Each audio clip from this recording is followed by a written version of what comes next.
નમસ્કાર, જય વેલનાથ, જય માનતાતા. વાત કરવી છે મિત્રો આજના આ વિડીયોની અંદર કે મિત્રો કોળી સમાજની એકતાએ જે રંગ લાવ્યો, નવનીતભાઈ બાલદિયાને જે ન્યાય અપાવ્યો, આખા તમામે તમામ કોળી સમાજે એકતા કરી, કોળી સમાજે નવનીતભાઈ સાથે ખભે ખભો મિલાવી અને એમને જે આખો સંપૂર્ણ રીતે જે પ્રકારની ન્યાયની માંગણી હતી એ પ્રકારે એમને ન્યાય અપાવ્યો.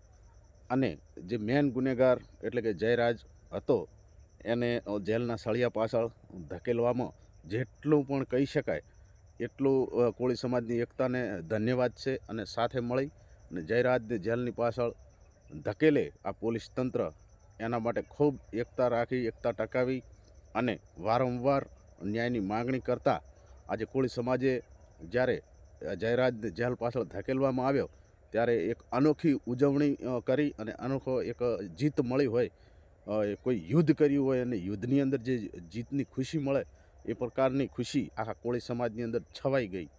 બરાબર. પરંતુ વાત એ કરવા માગું છું મિત્રો કે આખા આ બબાલના જે પ્રકરણ હતું, આખી ઘટના હતી, એની અંદર પોલીસ તંત્ર પણ જયરાજને છાવરી રહી હતી, ભાજપ સરકાર પણ છાવરી રહી હતી. પરંતુ જ્યારે વાત મારે એ કરવી છે એમની મહાનતાની કે જ્યારે માયાભાઈ આહિરે એમને કહેવામાં નહોતું આવ્યું છતાં એમને માફીનો વિડીયો બનાવીને નવનીતભાઈને આપ્યો હતો, પણ દીકરાથી આ સહન ના થયું અને એને અયોગ્ય પગલાં ભરવા પડ્યા, જેના કારણે આજે જેલના પાછળ ધકેલાઈ ગયો. બરાબર. આ બધું તો ઠીક છે, પરંતુ જ્યાં સુધી જયરાજ આહિર જેલની પાછળ ધકેલાયો ન હતો ત્યાં સુધી માયાભાઈ આહિર દ્વારા કોઈ પણ એક પણ નિવેદન કે એક પણ પ્રતિક્રિયા આપવામાં આવી નહોતી. પરંતુ જ્યારે જયરાજ આહિરને ઝડપી કરવામાં આવી, ધરપકડ કરી અને જેલની પાછળ ધકેલવામાં આવ્યા, એની બીજા જ દિવસે માયાભાઈ આહિરે એક આડકતરી રીતે જ કહી શકાય એમને એક પ્રતિક્રિયા આપી કે જે થઈ રહ્યું છે એ બરાબર થઈ રહ્યું છે, જે થવાનું છે એ પણ બરાબર થવાનું છે. હું ફ્રેશ છું અને એ હું કહેતો નથી, હું આ ભગવાન શ્રી કૃષ્ણએ ગીતાની અંદર કહેલું છે અને હું ગીતાને માનનાર વ્યક્તિ છું. તો એ આપણે સૌ બધા જાણીએ છીએ કે માયાભાઈ આહિર વારંવાર ડાયરાની અંદર આવી અનેક પ્રકારની સાંસ્કૃતિક વાતો, સાહિત્યની વાતો અને અનેક પ્રકારના નવયુવાનોને સંસ્કારોની વાતો, શિક્ષણની વાતો, ઘણું બધું સલાહ સૂચનો આપતા હોય છે. અને એના બાદ જ્યારે જયરાજ આહિરની ધરપકડ થઈ એના બીજા જ દિવસે માયાભાઈએ આ રીતે વાત કરી આડકતરી રીતે કે હું ફ્રેશ છું ને જે થયું એ બરાબર થયું છે, જે થઈ રહ્યું છે એ પણ બરાબર થઈ રહ્યું છે, જે થવાનું છે પણ એ પણ બરાબર થશે. એટલે કે હું ગીતાને માનનારો વ્યક્તિ છું, ધર્મનો માનનારો વ્યક્તિ છું. અને ધર્મનો રસ્તો બહુ કઠિન હોય છે, પરંતુ ધર્મની અંદર હંમેશા જીત મળતી હોય છે. એ માયાભાઈ આહિર સારી રીતે જાણતા હતા. એના કારણે જ માયાભાઈ આહિરને ખબર જ હતી કે મારા દીકરાની ભૂલ છે, એને આવું પગલું ભરવાનું નહોતું, છતાં પણ એને મને પૂછ્યું નહીં, સમાજને પૂછ્યું નહીં અને એની રીતે પોતાના અહંકારમાં આવી અને માયાભાઈ આહિર આપણે જોઈએ કે ઘણી બધા રાવણની એવી કથાઓ કહેતા હોય છે, અહંકારી રાજાઓની, અહંકારી ઘણી બધી રજવાડોની વાતો કરતા હોય છે. એ જ પ્રકારે એમને એમના સંસ્કારો આપણને બતાવ્યા કે હું ગીતાની અંદર માનું છું. તો આપણે પણ સમજી શકીએ કે માયાભાઈ આહિરે જે નિવેદન આપ્યું છે એ યોગ્ય જ આપ્યું છે.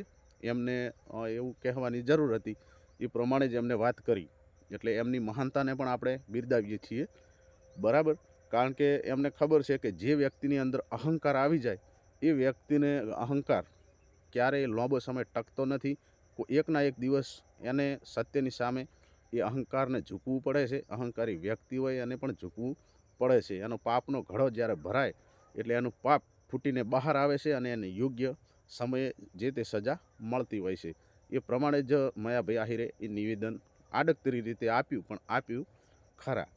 એના બાદ બીજી વાત એ કરવી છે મિત્રો કે કોળી સમાજની એકતા, કોળી સમાજ સાથે ભારતીય જનતા પાર્ટીમાં રહેલા કોળી સમાજના 13 ધારાસભ્યો, 3 સાંસદ સભ્યો, કેબિનેટ મંત્રી, આ તમામ નેતાઓએ ખડે પગે ઊભા રહ્યા, સમાજ સાથે ઊભા રહ્યા અને એમને ખુલ્લેઆમ સમાજને ઓફર આપી હતી અને સાથે સાથ મિલાવી, હાથો હાથ મિલાવી, ખભે ખભે ઊભા રહી અને તમામ નેતાઓએ બાંહેધરી આપી હતી કે સમાજની વાત હશે ત્યાં સમાધાન ક્યારેય નહીં થાય. સમાજના દીકરાઓ ઉપર કે સમાજના વ્યક્તિ ઉપર જ્યારે કોઈ પણ પ્રકારનો અન્યાય થતો હશે તો આ તમામ નેતાઓ, હોદ્દેદારો એ સાથે હંમેશા કોળી સમાજના જે નેતાઓ હતા એમને હંમેશા કોળી સમાજ સાથે રહેવાની પૂરેપૂરી કોશિશ કરી અને કરતા રહેશે અને હંમેશા સમાજની સાથે આજે અને કાલે પણ ખડે પગે ઊભા રહેશે. એમાં કોઈ રાજકારણ કે કોઈ ખુરશીની લાલચ કરવામાં આવશે નહીં. આવી રીતે જ્યારે તમામ નેતાઓ, કોળી સમાજના તમામ આગેવાનો, તમામ કાર્યકર્તાઓ, તમામે તમામ બધા એક થયા, કોળી સમાજ એક થયો, ત્યારે જ મિત્રો આપણે કહી શકાય કે જયરાજ આહિરને જેલ પાછળ ધકેલવાની અંદર સફળતા મળી. જે પ્રકારનો ન્યાય માગી રહ્યા હતા લગભગ 20-25 દિવસથી કોળી સમાજ ન્યાય માગી રહ્યો હતો. નવનીતભાઈ બાલધિયા જે પ્રમાણે એમના નિવેદનો આપી રહ્યા હતા કે મને યોગ્ય ન્યાય મળવો જ જોઈએ, તો એ ન્યાય સમાજ દ્વારા સમાજે એકતા બતાવી, સમાજના આગેવાનો, નેતાઓ સૌ સાથે મળી અને નવનીતભાઈને યોગ્ય ન્યાય પણ અપાવી દીધો.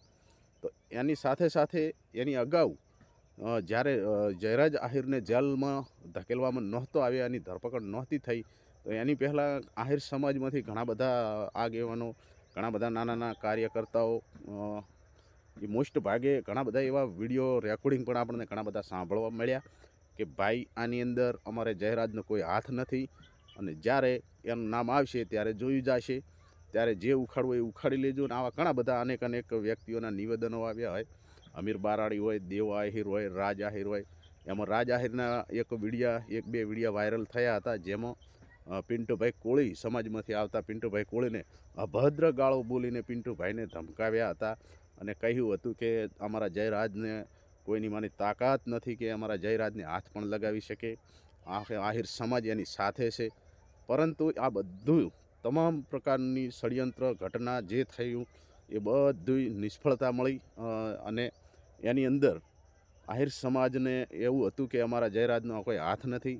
અને જે લોકો આ વિડીયો કોલ કરી, ઓડિયો કોલ કરી અને જે લોકોએ બૂમ બરાડા પાડ્યા હતા એમને સતત નિષ્ફળતા મળી અને 25 તારીખ પહેલાં જયરાજની ધરપકડ થઈ ગઈ. એટલે તમામ લોકો ચૂપચાપ જે બોલી ગયા હતા એમના ઉપર અફસોસ કરી અને બેસી ગયા, કારણ કે જયરાજ ગુનેગાર સાબિત થઈ ગયો અને જેલની પાછળ ધકેલાઈ ગયો. તો એના પછી હું મહાન વ્યક્તિ કહી શકાય એટલા માટે કે કોઈ પણ મિત્રો આપણે જાણીએ કે કોઈ પણ દુશ્મનના વખાણ કરો ને, આપણી ભૂલ સ્વીકારો અને એના પછી દુશ્મનના વખાણ કરવાને એક મરદ માણસનું કામ હોઈ શકે.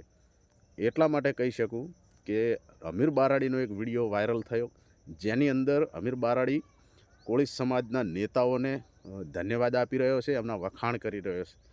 એનું કહેવાનો મતલબ એ હતો, એનો હેતુ એ હતો કે જ્યારે કોળી સમાજના તમામ નેતાઓ પોતાની રાજકીય મહત્વાકાંક્ષા મૂકી, રાજકીય ખુરશીની લાલચા મૂકી અને સમાજ સાથે ઊભા રહી અને આજે એમના સમાજના દીકરાને ન્યાય અપાવ્યો છે, તો આજે ના છૂટકે મારે એમના વખાણ કરવા જોઈએ. આવું નિવેદન અમીર બારડીએ આપ્યું હતું.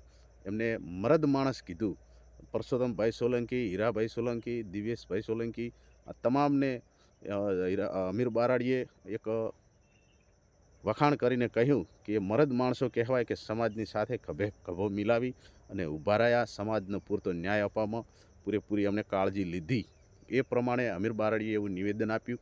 તો આપણે પણ કહી શકીએ કે એની મહાનતા કહેવાય કે એને વખાણ કર્યા, કારણ કે જે વ્યક્તિ સમાજ સાથે ઊભો રહે એ કોઈ પણ સમાજનો હોય, એના વખાણ કરવા એ યોગ્ય છે, બરાબર. તો એવાની અંદર બીજા જ દિવસે ઘણા બધા દેવો આહિર હોય, રાજુ આહિર હોય, એ બધા સીધા અમીરભાઈ બારાડીને ટાર્ગેટ કર્યા કે કેમ તે વખાણ કર્યા, તું ગદ્દાર છે, તું આમ છે, તું ફલાણું છે, તારી સમાજમાં કોઈ જરૂર નથી, તું કઈ હદનો માણસ છે, તું કેવા લેવલનો માણસ છે, એ બધું અમે જાણીએ છીએ. આવી રીતે નિવેદનો અમીર બારાડી વિશે એમના જ સમાજમાંથી આવવા લાગ્યા વારંવાર. એવા દેવા આહિરે પણ એક વિડીયોની અંદર વિડીયો વાયરલ કર્યો હતો, જેમાં અમીર બારાડીને ધિક્કારી રહ્યા હતા, ગદ્દાર કહી રહ્યા હતા. એવા વિડીયો પણ આપણી સમક્ષ આવ્યા, એ પણ જોયું. પરંતુ દુશ્મન સાચો હોય, ન્યાયની ઉપર ચાલતો હોય, ધર્મના રસ્તે ચાલતો હોય તો એના વખાણ કરવા એ મરદ માણસનું કામ છે. આપણે એટલું તો કહી શકીએ, બરાબર. તો બીજું તો વધારે વાત નહીં કરતા. જે થયું બધું બરાબર થયું, માયાભાઈની જેમ, બરાબર. ધર્મ કોઈને છોડતો નથી, ન્યાય કોઈને છોડતો નથી, કાયદો કોઈને છોડતો નથી. કોઈ પણ ભોગે એની સામે મસ્તક બનવું જ પડે છે. એ આપણે આજે જાણી લીધું, બરાબર. તો મળીએ નવા વિડીયોમાં નવી ચર્ચા સાથે. આ તો એક બે વ્યક્તિઓની મહાનતાના વાત કરી. બાકી કોળી સમાજ જિંદાબાદ, એમની એકતા જિંદાબાદ, ઠાકોર સમાજ જિંદાબાદ. જય માંધાતા, જય માતાજી. રજા આપશો. મળીએ નવા વિડીયોમાં. જય ગરવી ગુજરાત, જય હિન્દ.